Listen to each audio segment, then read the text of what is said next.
చిత్తూరు జిల్లాలో minor driving పై ఉక్కుపాదం. చిత్తూరు జిల్లాలో మైనర్ డ్రైవింగ్ పై జిల్లా పోలీసులు కఠిన చర్యలు ప్రారంభించారు. చిత్తూరు జిల్లాలోని 4 పోలీస్ స్టేషన్ల పరిధిలో స్పెషల్ డ్రైవ్ నిర్వహించారు. డ్రైవింగ్ లైసెన్స్ లేకుండానే వాహనాలు నడుపుతున్న 100 మంది మైనర్లను గుర్తించి వారి వాహనాలను సీజ్ చేసి తల్లిదండ్రులకు మొత్తం 1,03,500 జరిమానా విధించారు. ఈ డ్రైవ్ ను జిల్లా ఎస్పీ విఎన్ మణికంఠ చందరు ఆదేశాలతో డీఎస్పీ టి సాయినాథ్ పర్యవేక్షణలో నిర్వహించారు.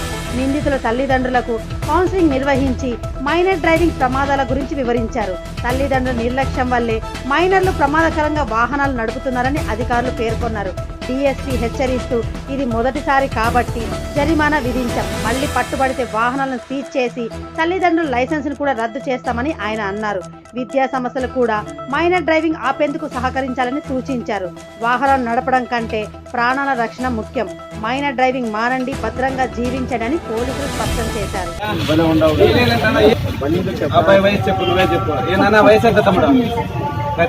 మీ నాయన ఇచ్చిన నువ్వు తీసుకొచ్చావా? ఉండయా నువ్వు పక్కకి చూడండి, వీని యొక్క హ్యాండ్ పవర్ ఎంత ఉంటుంది.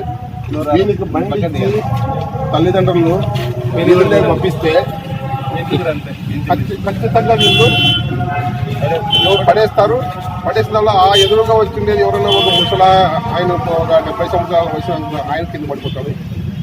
వీళ్ళ వల్ల వాళ్ళకి గాయాలతో ఒకసారి మరణాలు కూడా సంభవిస్తాయి. దానివల్ల మీరు పిల్లలకి దీంట్లో నేను నిజమైన చాలు తీసుకునేవారంటే ఎట్టి పరిస్థితుల్లో ఎవరైతే పేరునైతే నమోదైతుందో రిజిస్ట్రేషన్ వార్చినప్పుడు ఆయనకు 5,000 రూపాయలు పైన ప్రూఫ్ కూడా పైన వేస్తాం. మళ్ళీ ఫ్రీగా వదిలేసేది లేదు. తర్వాత మళ్ళీ సబ్సిక్వెంట్ దొరికినారనుకో ఆ బండి సీజ్ చేస్తాము.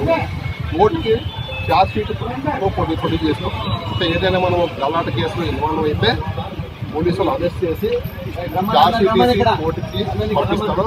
ఆ విధంగా కోర్టులో పెడితే కోర్టులో ఇంక వాయిదాలు జరుగుతూ ఉంటాయి. దాన్ని తిరుగుతూ ఉండాలా. ఫైనల్ గా వాళ్ళ పేరెంట్స్ కి ఇచ్చేస్తారు. ఆయనకుండే డ్రైవింగ్ లైసెన్స్ క్యాన్సిల్ చేయొచ్చు వాళ్ళకి. కాబట్టి ఈ సందర్భంగా నేను పట్టణంలోని తల్లిదండ్రులకి, వాళ్ళ గార్డియన్స్ కి, వాళ్ళ కుటుంబ సభ్యులందరికీ చెప్పే విషయం అంటే మీ పిల్లలనే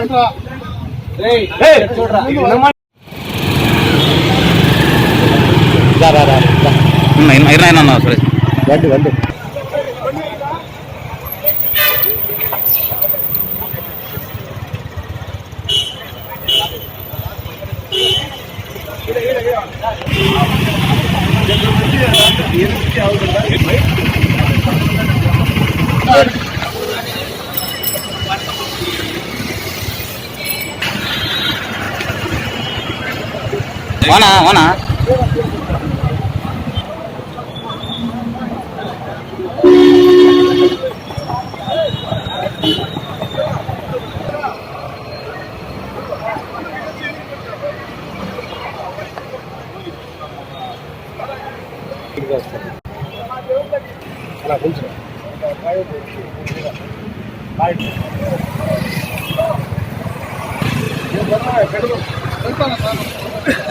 ఈ ప్లేస్ పట్టుకుంటే వాళ్ళు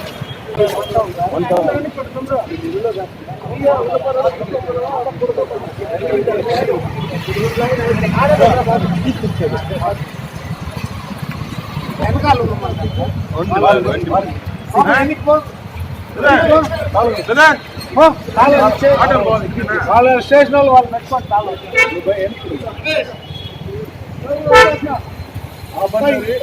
అర్థం ఎవరు